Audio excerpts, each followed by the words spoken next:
Hello, everyone. My name is Qingkai Dong, and I'm a fourth-year PhD student in the accounting division. And in this paper, I study the impact of audited financial reporting on the local government in the US. So why this is an interesting question? Local governments in the US provide essential services such as education, healthcare, transportation, and etc.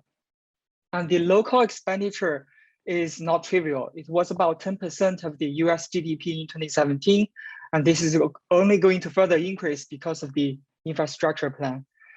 But there's a huge literature on in the political science showing that the agency issue between the elected officials and the local communities leads to inefficient local government operations.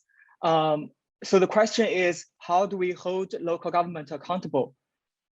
I propose in this paper that financial reporting serves as a mechanism to sort of alleviate the agency issue I mentioned. Why? Because financial statements are written records of local government operations, and they provide information with different users to evaluate not only the financial health, but also the accountability of local government.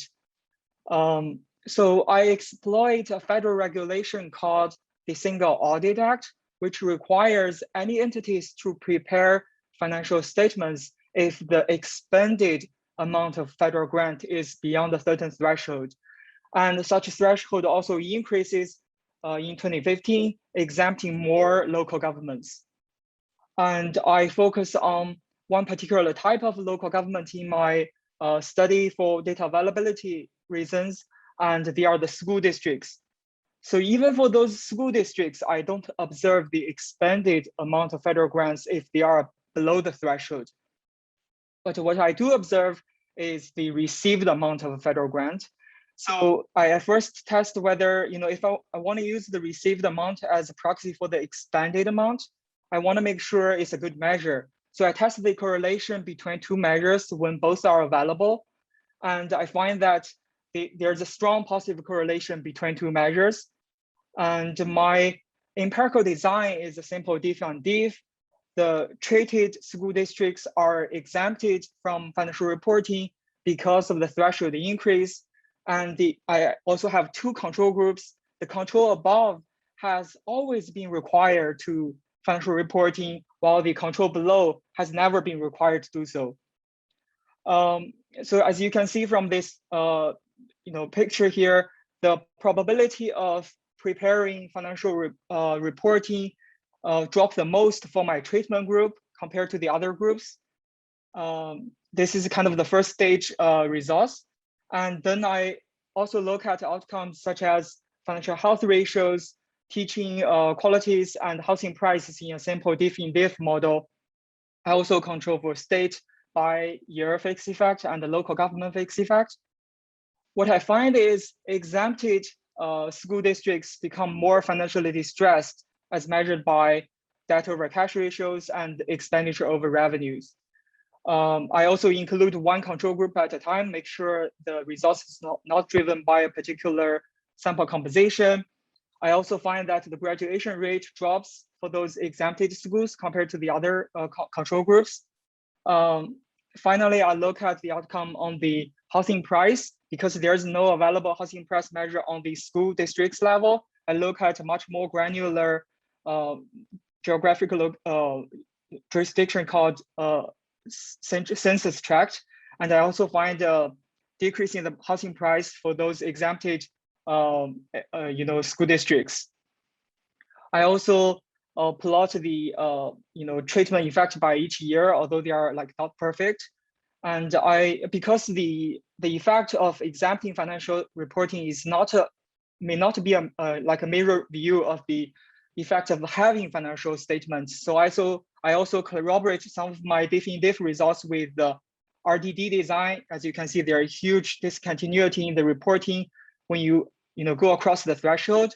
And finally, I think the paper the contribution of the paper is the financial reporting could serve as a mechanism to improve the local government efficiency. Any questions? I don't know how to raise my hand, but I have a question. Is it okay if I just ask it? Sure. Sure. Okay. So, Qingkai, Just call me Kai and Kai, I'm sorry. yeah, that's fine. Anyway, in political circles in the United States that are conservative, people in those conservative political circles like to talk about how the United States has spent a lot of money on education, and that the results are pretty close to being that extra money spent on education in the system that we have now does not result in, well, what traditional people like to conservative people like to talk about in terms of measures of increasing the effectiveness of the education. In other words, increasing test scores for grammar through high school students and preparation for college, that kind of thing. And our secondary education system is not keeping pace with the developed world's needs, with our country's needs for keeping up with the developed world's economic requirements for the 21st century that we're in now. So, given that, would you say that your paper could speak somehow with this idea that you mentioned of what is it, exempting school districts from becoming, to regulating in how you could help with that somehow? I don't know if that makes any sense, but it's sort of like where I'm trying to go with that question. Thank you for the question. I think it makes sense that more expenditure doesn't always means better education. I think that I agree with that point. So what I'm arguing in the paper is we should have some sort of reporting system, financial reporting system for those local governments, and they should, for example, submit their financial data to them and make sure it's audited, it's properly done. And this could allow parents, for example, allow concerned citizens to monitor what is going on in the local governments. And that's the way how they can improve the efficiency of local governments, in this case, school districts. How the money is spent is a harder question than more is expended. Yeah. Thank you.